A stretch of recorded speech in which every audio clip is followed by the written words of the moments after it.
The Infinix Zero 5G is the most powerful phone ever released by Infinix. It is also the first 5G phone released by the brand. It has a starting price of $169,500 or $300, and it also comes in 3 colors that include Cosmic Black, Horizon Blue, and Skylight Orange. I have the Cosmic Black color, but I prefer the orange color because it kinda has a leather finish. The phone has a 48 megapixel main camera, and I'll share some images with you in a bit. There is also a telephoto camera with 30x zoom that is somewhat good. You will see from the pictures. Infinix didn't come out to joke. We have the MediaTek Dimensity 900 chipset powering this guy. Specs on paper look incredible, but let's get into more specific details.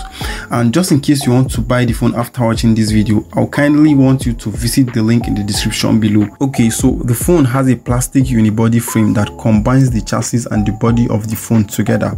The Zero 5G borrows look from the Oppo Find X3 Pro with little to separate both phones. Now, because of the glossy plastic finish at the back of the phone, it is prone to fingerprint stains. Thankfully, you can cover the phone with the case provided in the box by Infinix, or you might want to carry wipes around. However, it is not advisable to use the phone without a case because it's slippery. The fingerprint and unlock button is side mounted, which is something I personally like, but this time it's flushed into the body of the phone. You don't get a tactile feedback, and it can be a real struggle to accurately place your thumb on the unlock key.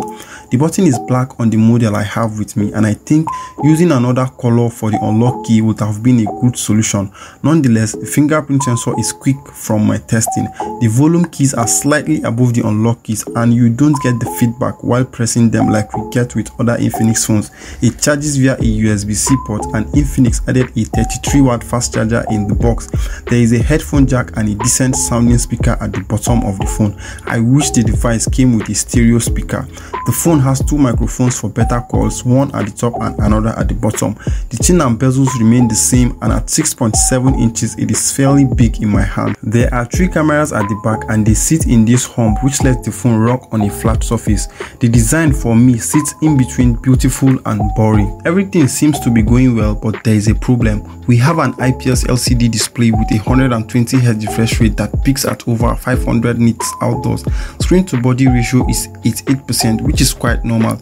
The display is bright and responsive, and I'm sure you are already looking for the problem. I'll get to that in a second. You see, the high refresh rate makes the display snappy, and you also have the option to set it to auto if you want to save battery. It has a 1080p resolution, and streaming content on YouTube is super clear and well detailed. The display is smooth and responsive. That's because it has a high touch sampling rate. There is a small camera cutout at the top center of the display, but it doesn't intrude while consuming content or gaming. Now, the problem I have is that the display is not AMOLED, and paying up to 170,000, we deserve the crispy colors from an AMOLED device. The display is decent, no doubt, but I feel we deserve a bit more. The phone runs on Android 11, which is surprising because there are a lot of smartphones running on Android 12 already. Are we getting an upgrade from Infinix? That is unknown, but I expect the brand to roll out a software upgrade for this phone. The XOS came with less bloatware, which is fantastic. It is responsive and fluid. Some apps can even be removed, which is great. Out of the box, you get swipe gesture straightforward. I didn't see that coming as well. The phone has 8GB RAM, but it can be expanded to 11 with memory fusion. It takes 3GB out of the 128GB storage available on the phone and use it as additional RAM. Performance is solid as expected of a device running on the MediaTek Dimensity 900. This phone will be able to run almost any game, and if you want me to do a gaming review, feel free to list the games you want to see in the comments below. The phone has a UFS 3.1 storage that is fast. The Mali G68MC4 also serves as the GPU. I scrolled through various apps and they kept running in the background.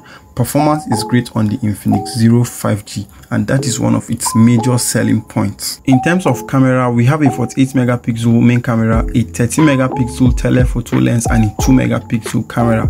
Here are some sample photos that I took. Up front, we have a 60 megapixel selfie camera that also has a flash. I want you to rate the images on a scale of 1 to 10. Let me know what you think about the photos in the comment section below.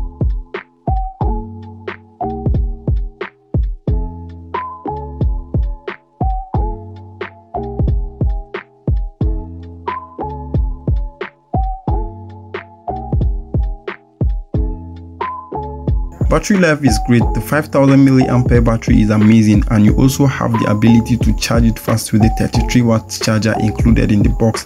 The phone can last a whole day on a single charge. It lasts longer if the high refresh rate is turned off. Charging takes slightly over 1.5 hours to charge from 0 to 100. Battery life is significant, and Infinix did well by adding a 5000 mAh battery to the Zero 5G. The Infinix Zero 5G is a fantastic phone all round. Gaming is superb on this phone and performance is top notch. The high refresh rate makes using the display better, but an AMOLED would have set this phone on the path to being the best mid-range phone of 2022. The device shares similarities with the Tecno Pova 5G, and I'm working on comparing both phones.